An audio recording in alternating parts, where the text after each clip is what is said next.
Kali ini saya ingin mempersiapkan server ya untuk implementasi sistem terdistribusi yang mana nantinya server ini akan dijadikan load balance, sebuah web server dan database server ya. Jadi untuk itu langsung aja. Saya di sini udah punya 3 VM. Yang pertama untuk Ubuntu server 1, lalu ada Ubuntu server 2 dan Ubuntu server 3. Saya udah catat semua IP-nya. Dan ini adalah IP dari tiap server. Nah, karena saya tidak pengen terlalu sulit membuka servernya, saya pakai putih aja biar ringan. Itu saya masukkan dulu IP server 1 ya, yang akan menjadi load balance. Kita akan masukkan server 1, passwordnya 1. Nah, ini udah saya setup sedemikian rupa agar nantinya server ini semua dapat saling terkoneksi ya, dapat lakukan ping juga. Nah, untuk itu kita lakukan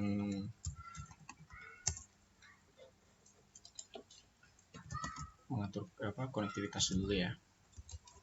168.43.175 server 2. Passwordnya saya bikin angka 1 aja ya, karena hanya untuk uji coba. Dan terakhir saya buka putih untuk server 3 nya, 192.168.43.244. Enter, login aja langsung server 3 1. Taruh di sini. Nah, kira-kira seperti apa gambaran melakukan load balance dengan server ini ya, server-server yang ada. Saya contohkan ini adalah sebuah server 1. Server 1.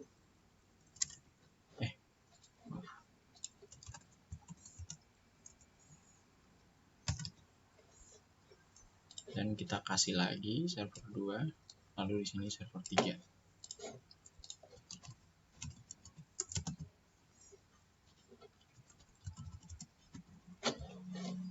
Oke. Kira-kira seperti ini. Nah, sebenarnya apa sih yang akan dilakukan oleh si load balance si server 1-nya? Kita akan coba untuk melakukan koneksi ke server 3 dulu. Lalu kita akan mengatur koneksi ke server 2 setelahnya. Dua-duanya, mau di server 3 ataupun server 2, ini sama-sama punya resource, yang mana server 2-nya ini bakalan ada aplikasi Django. Dan ada Postgres untuk database-nya ya.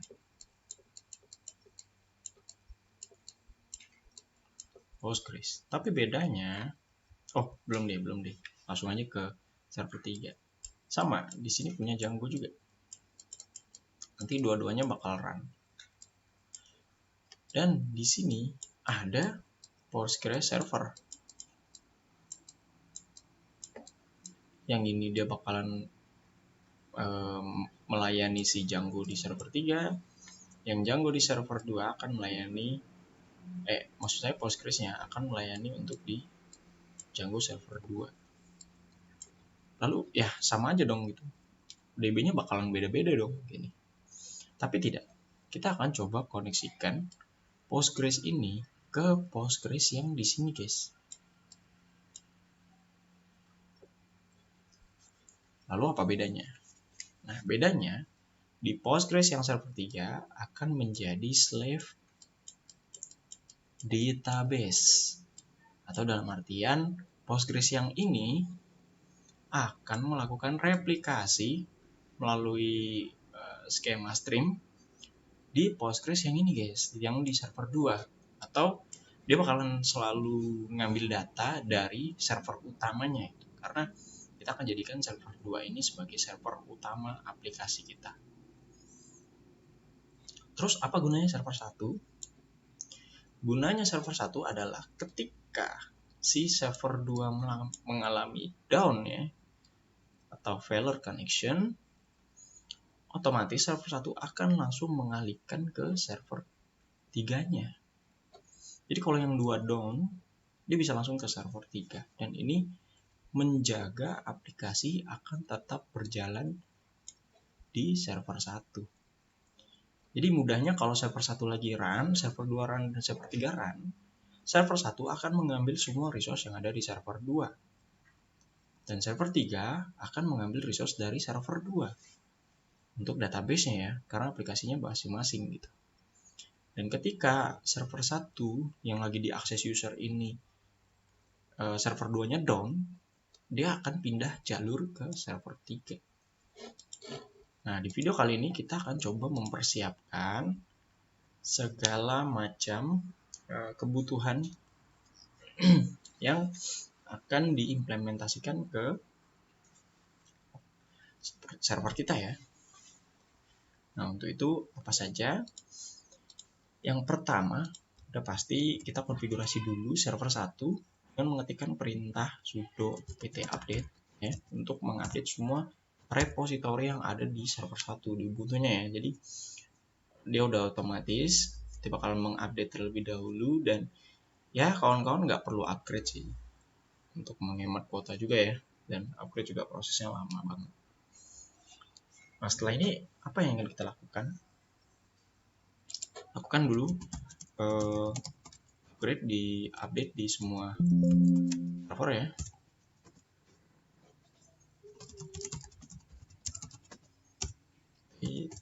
Oke. Nah, raya server 2 dan server 3 berjalan untuk update, kita langsung set aja nih di server satunya. Kita akan buatkan dia yang namanya host ya, host setting. Jadi karena IP-nya sudah saya catat, server 1 kita akan installkan hproxy guys. Hproxy kita akan ketik di sini langsung sudo apt install hproxy. Kita enter. Nah, kalau saya udah punya ya, saya udah punya versi yang paling baru dari si repositorinya Ubuntu. Kalau di server 2 dan server 3 nggak perlu guys, karena dia akan menjadi melayani aplikasi dan database saja.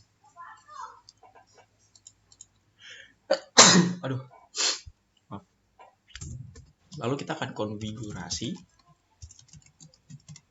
server 1 di bagian host ya. Gimana tuh caranya?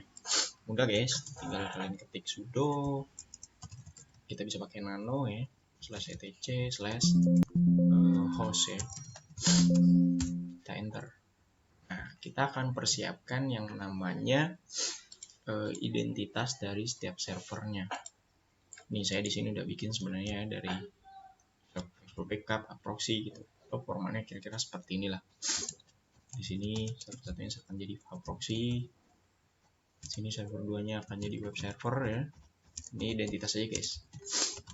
Tapi perlu dilakukan. Ini akan jadi web backup ya, backup server. Nah, kira-kira seperti itu. Ntar saya akan copy paste karena saya punya IP baru ya. Di pengujian saya yang lalu saya pakai IP segitu ya. Jadi saya copy paste dulu, lalu akan saya hapus dulu konfigurasi yang lama ya. Lalu saya tinggal pastekan. Udah sekali. Lalu saya akan save dengan cara Ctrl X, D dan Enter. Nah, untuk sekarang sudah tercatat host-host dari si IP servernya guys. Server 1 untuk hproxy, server 2 untuk web server, dan server 3 untuk backup server. Lalu kita akan melakukan konfigurasi untuk settingan proxy.cfg ya. Itu ada di sudo nano /etc/proxy cfg. Ini guys.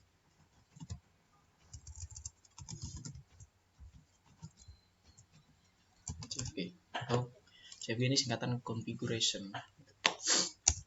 Nah, tampilannya seperti ini. Ini kita hanya perlu menambahkan beberapa bagian. Ini saya sudah nambahkan. Kira-kira seperti ini konfigurasinya. Bagian front end. Front end kita akan kasih front balance dulu. Dan kita akan bind aplikasinya ke IP yang mana guys? IP proxy-nya ya. 2.168.43.144. Nah, dia akan melayani segala macam request melalui proxy ya. Ini kita pakai modenya HTTP. Lalu untuk bagian backend-nya kita akan konfigurasi lagi, tapi kita harus panggil dulu di sini. Caranya ya default masuk backend, lalu kita backkan ke load balance. Seperti itu kira-kira. Nah, karena kita udah manggil si load balance ini, kita harus buatkan instruksinya guys, jangan dibiarin. Kita akan tulis di sini backend ya, di load balance. Kita akan pakai metode balance robin ya, round robin. Dan kita masukkan IP-nya guys. IP yang mana tuh? IP dari si server-servernya. Ini aku paste aja biar capek. Soalnya saya udah pernah melakukan percobaan. Kita benerin dulu formatnya, jadi nanti kita tinggal copy paste guys untuk nimpa si aplikasinya. Nah, ini taruh IP apa? IP web server. Kita akan taruh di sini ya. Paste. Dan kita taruh IP backup.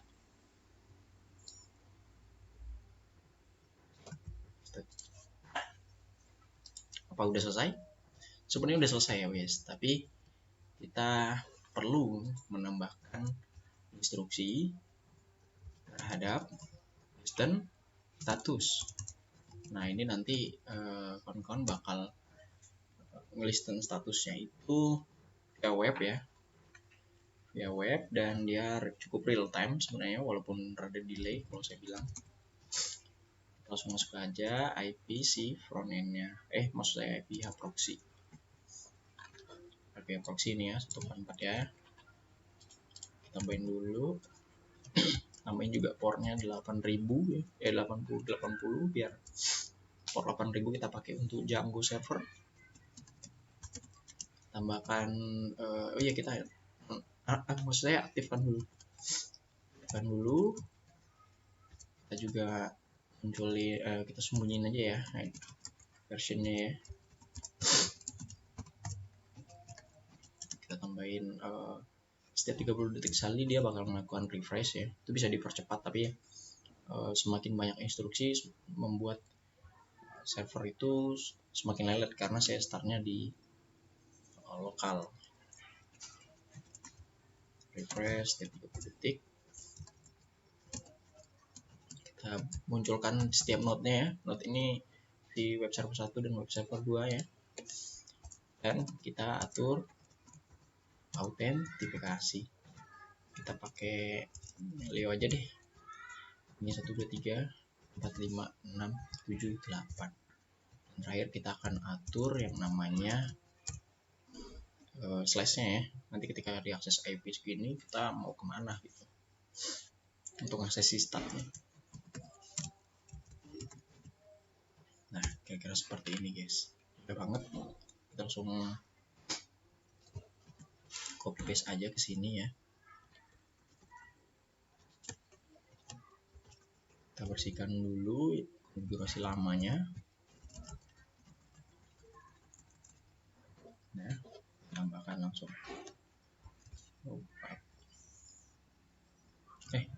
Sorry. Jadi hancur formatnya guys.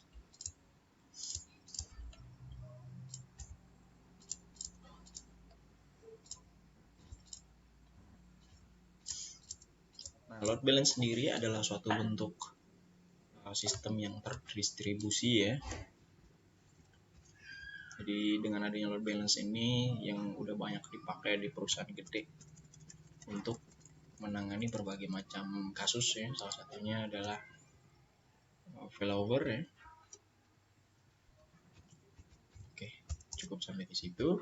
Lalu kita akan konfigurasi langsung di server 2 ya. Kalau di sini kita cukup nambahin host A aja. Dan kita akan nambahin hostnya si hproxy.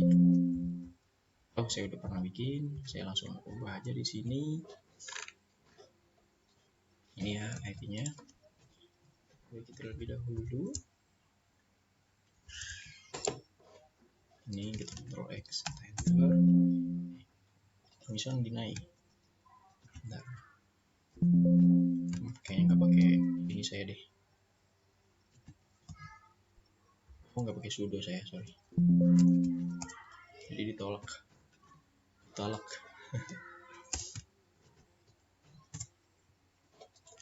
Sama, server juga cuman perlu edit hostnya ya.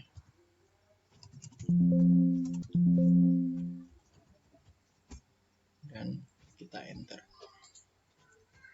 Ctrl X, enter. Nah, sederhana. Kita akan langsung melakukan pengujian ya, karena udah bisa ya. Jadi kita hanya perlu sekarang untuk melakukan pengujian terhadap konfigurasi kita. Oke, ini kita masukin IP si hproxy-nya ya. Nah, ini kalau kita akses dengan port 80 misal, itu nggak akan bisa. Kita udah set di port 8000 ya, dan ini 80 itu portnya web ya. Kita 80 kalau kita enter akan ke daerah kemana, tidak bisa.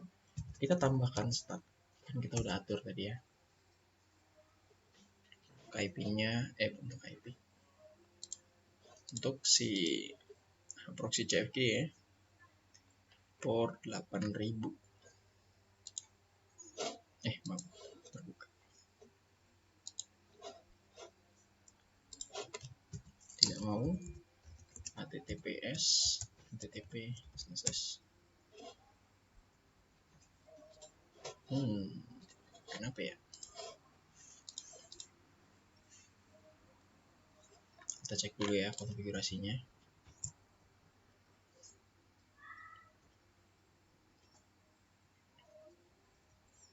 Oke. Kita setnya di 8080. Ini URL-nya start ya. Oh, maaf. Servisnya si hproxy ini perlu di reset terlebih dahulu, guys. Jadi kayak sudo nano sistem kontrolnya kita restart ke hproxy service. Oh, maaf. Oke, kita disuruh status dulu. Ada error ya. Dan kita coba scale lagi, restart. Oh, udah berhasil ternyata. Tidak ada error lagi. Dan ya tidak ada pesan pemberitahuan gitu. Kita langsung aja kalau gitu akses si IP hproxy ya. Buset. Salah deh. Ntar saya copy IP hproxy-nya. Lalu saya masuk dengan port 80 start ya. Kita akan cek ini status. Oh, tidak tersedia. Server bisa diakses di port 80 tapi tidak tersedia. Jadi kita set di 80. Nah, dia akan minta akun. Sini kita bikin aja tadi Leo, dan ini satu, passwordnya 1 2 3 itu 1 ya.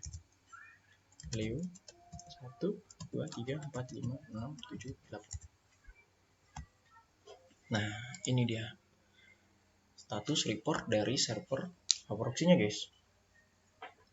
Kalau di sini tuh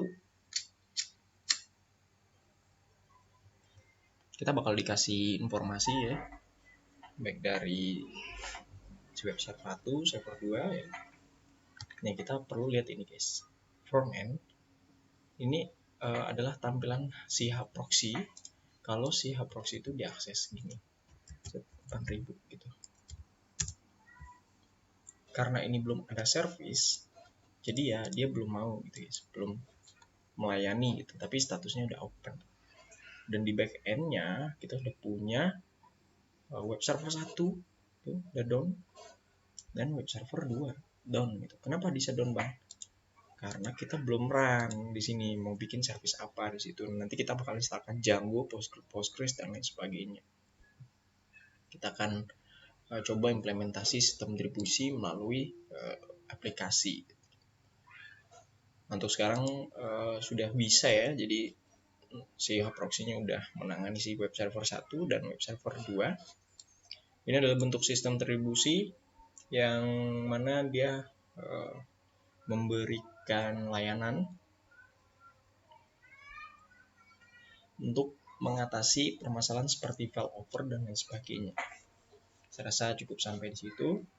Saya ucapkan terima kasih dan sampai jumpa di video selanjutnya.